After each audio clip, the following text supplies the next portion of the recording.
Halo kawan, selamat datang lagi di Kulik Bareng. Kali ini kita mau bahas soal bagaimana kita bisa mengatur waktu dan menentukan prioritas di dalam hidup kita di antara hari-hari yang begitu sibuk dengan banyak kerjaan dan tugas-tugas.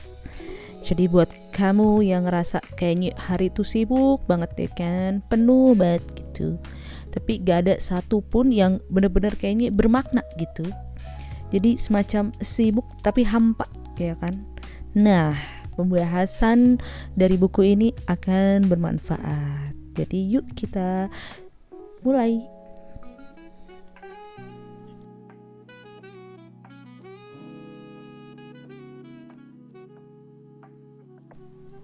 Nah, jadi buku yang mau dibahas ini judulnya Make Time, karya Jake Knapp dan John Zeratsky. Nah, jadi buku ini tuh hadir sebetulnya bukan bikin kita makin produktif sih, tapi biar kita bisa bilang kalau hari ini kita itu betul-betul hidup, bukan cuma sekedar bertahan hidup. Nah, jadi penulis buku ini dulunya tuh desainer Google dan YouTube guys. Jadi mereka tahu tuh betapa gampangnya kita tersedot ke dalam layar dan agenda yang bukan milik kita.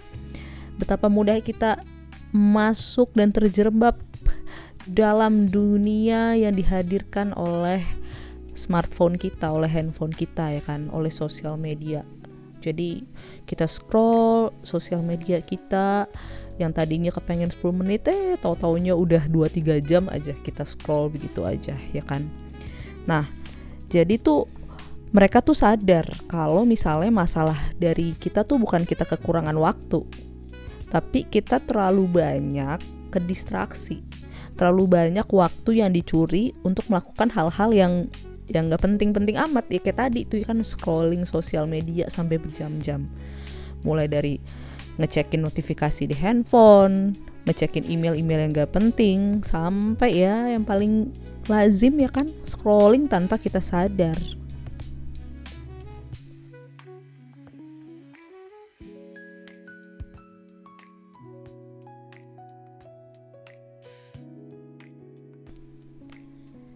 Nah, terus gimana caranya nih biar kita bisa merasakan hari-hari yang lebih bermakna gitu?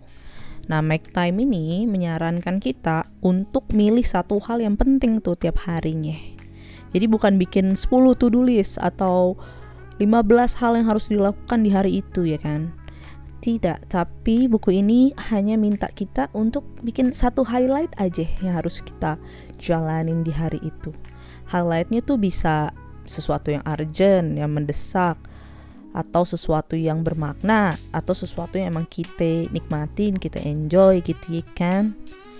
Nah, contohnya nih, misal kita hari ini mau bikin satu highlight yang harus kita jalanin, yaitu ngobrol dari hati ke hati sama pasangan kita ya kan, sama suami kita, kayak sama istri kita ya kan, sama pasangan kita dah pokoknya. Atau misalnya kita mau selesain nulis draft disertasi ya kan, draft skripsi kita, nah bisa juga tuh.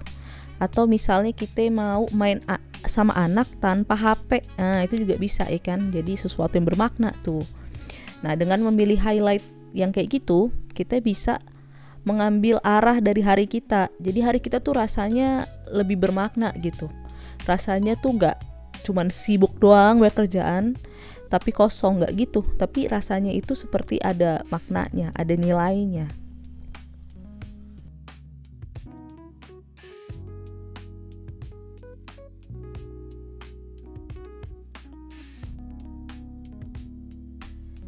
Nah, buku ini juga memperkenalkan sebuah konsep yang disebut sebagai laser mode. Jadi semacam zona fokus tanpa gangguan gitu.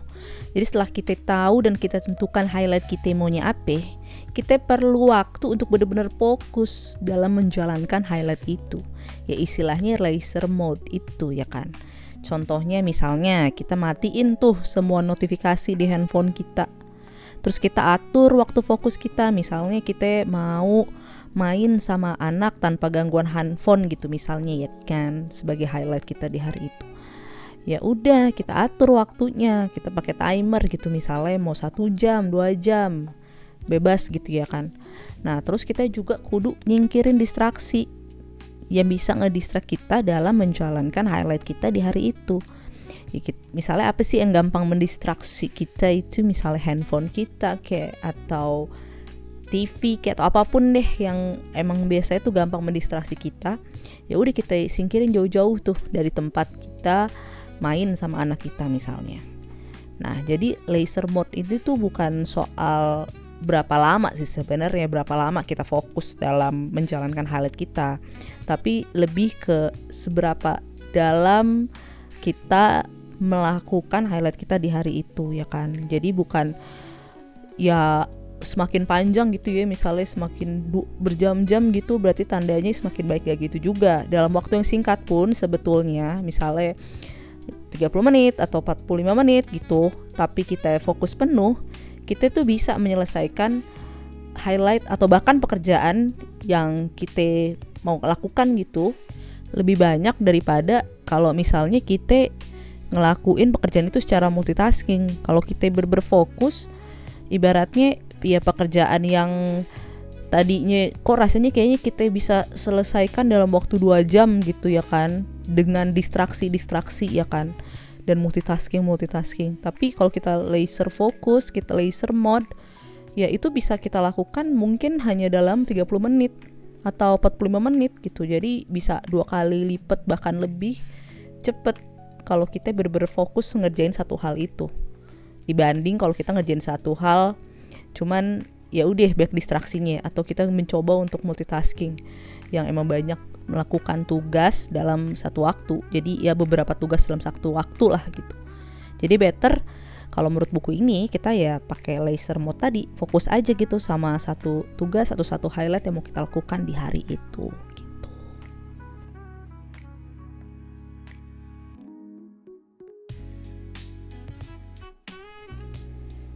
Nah, buku ini juga minta kita untuk mendesain ulang hari kita tuh. Jadi ya bukan hanya melakukan hal-hal itu seperti robot gitu ya, cuman kita sadar gitu.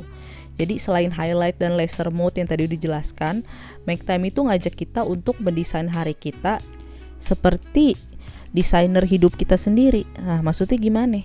Jadi ya kita itu merencanakan hari itu bukan hanya sekedar tumpukan to-do list gitu ya, apa aja yang harus kita lakukan bla bla bla.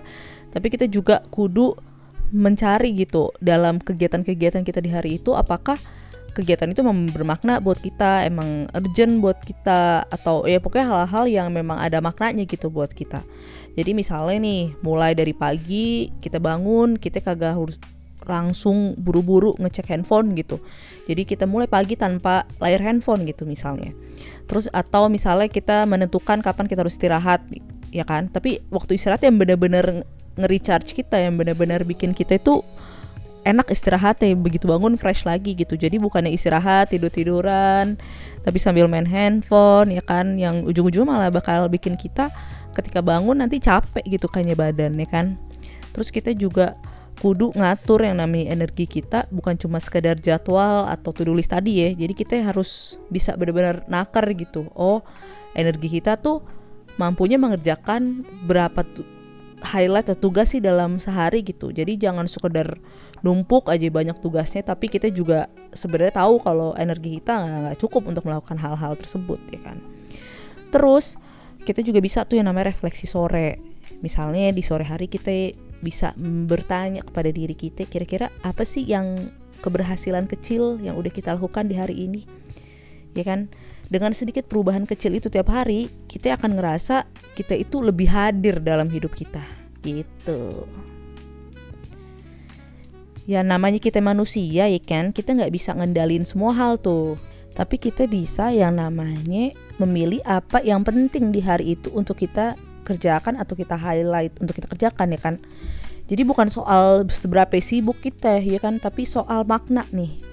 Bukan soal berapa waktu yang kita butuhin untuk mengerjakan tugas.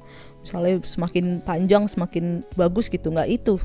Tapi soal satu momen yang emang kita pilih untuk benar-benar hadir penuh dalam momen itu, tanpa distraksi, tanpa multitasking gitu misalnya. Jadi hari itu tuh rasanya benar-benar bermakna. Ya kan, karena kita sudah melakukan satu highlight dalam hari itu, ya emang sudah kita percaya kalau itu entah urgent atau misalnya entah dia bermakna atau emang sesuatu yang kita bisa enjoy gitu kan. Jadi emang kita kudu benar-benar harus bisa menentukan momen itu agar kita bisa lakuin di hari tersebut, dan kita juga akhirnya merasa hari kita berjalan dengan penuh makna, ya kan. Karena pada akhirnya hidup bukan tentang berapa banyak yang kita lakuin, tapi tentang apa yang kita pilih untuk kita kasih perhatian penuh gitu. Oke deh guys, ini sekian dulu video kita kali ini. Kalau kamu suka denger insight dari Make Time, dari buku Make Time ini, kamu bisa terus dukung channel ini agar kita bisa bikin video-video seperti ini terus menerus selanjutnya, dengan subscribe, komen, like, share ke teman-teman yang kira-kira sibuk dan membutuhkan video ini agar bisa menentukan prioritas di harinya, ya kan, agar hari-hari pun terasa lebih bermakna dan tidak hampa gitu. Oke deh, kalau gitu sekian dulu video kita hari ini, dan terakhir jangan lupa untuk selalu stay kind, content, and healthy. Bye.